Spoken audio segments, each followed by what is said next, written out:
profits, but also you're interested in repatriation of your profits, because tomorrow in an autocratic country, and US has had many examples where people change, the governments change, and guess what, your business, I mean, you look at Venezuela and you're basically asked that get the hell out of here, whether if you're large oil firms and things of that nature. So I think democracy makes a big difference because of the rule of law, and now we are starting to see consistency happen here.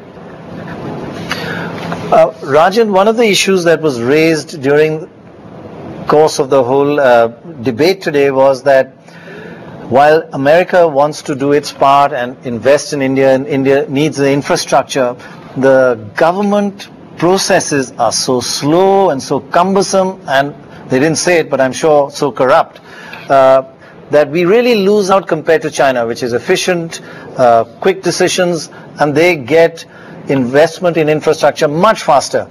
But when it comes to India, it just takes too long. So what about India doing its part? Where are we lacking? No, I think it was rightly pointed out even before the president came in by earlier speakers, saying that the Indian growth story hinges on how we pan out our infrastructure strategy. And I think while we are compared to our Asian neighbor, there are issues as far as infrastructure is concerned, you see in parts and pieces.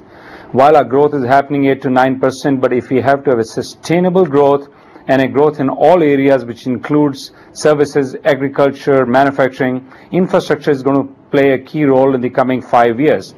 While government is quite very now focused on it, but I think certain actions need even far greater transparency as well as the quickness in their decisions.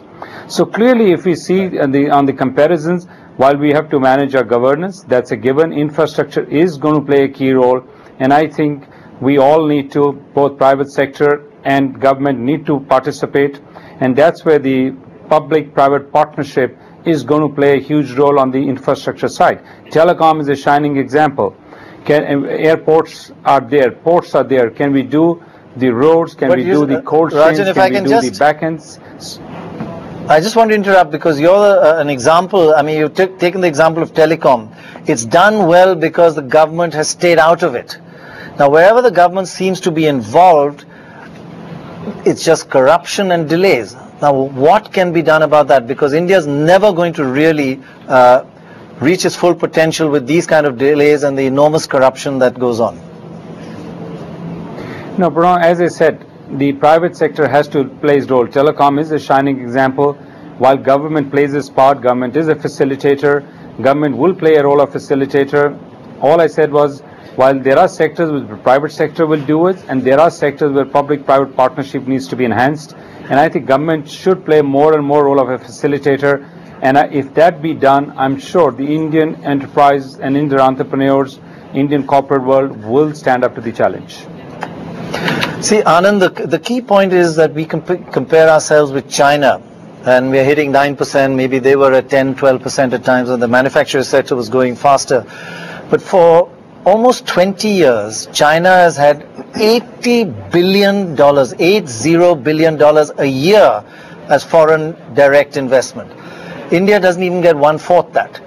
And we're still hitting 9%, which is impressive.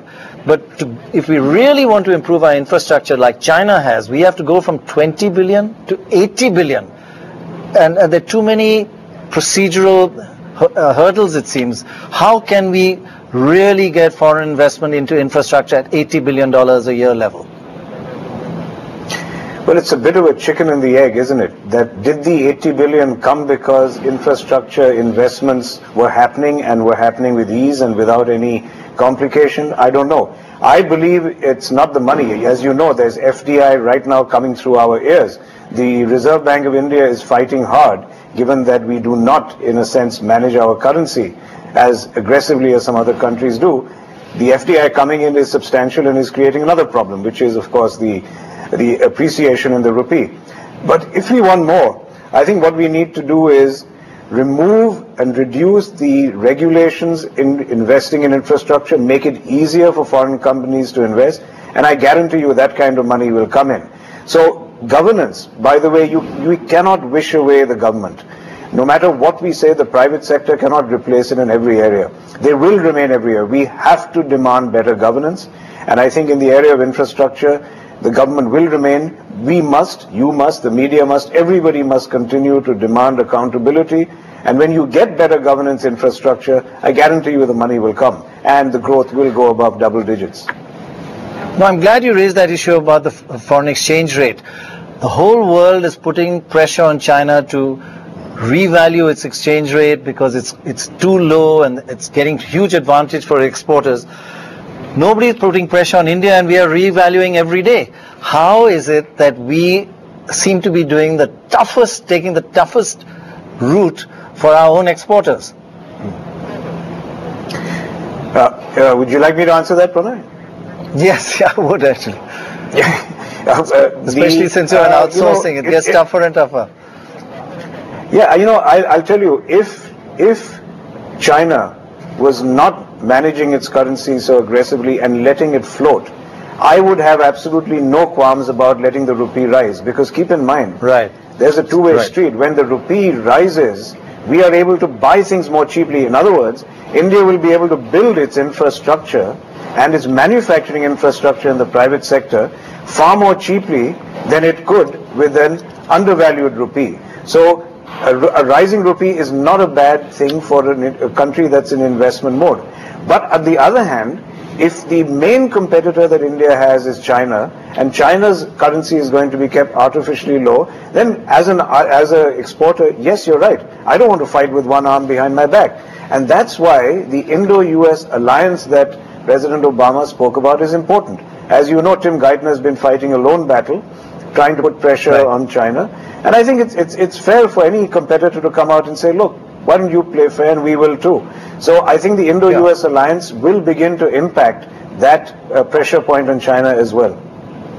Yeah, that's actually a crucial point, Rajan, that we keep looking towards America to say, why don't you get China to revalue its currency is valued too low, it's unfair to its competitors. But why do we look to America to tell China? I mean, shouldn't we be getting an alliance together with other countries, including America, and saying all developing countries are being hurt more by the low value of the Chinese currency? And not only are we not doing that, but our currency is being revalued every day. It just seems crazy. That is partially true. Let me say that the 56% of the exports that goes back to US is run by the Chinese, by the American companies in China. Let's not forget that. While we keep saying that it is the exports out of China, but it's the American companies who have moved their base out of US into China.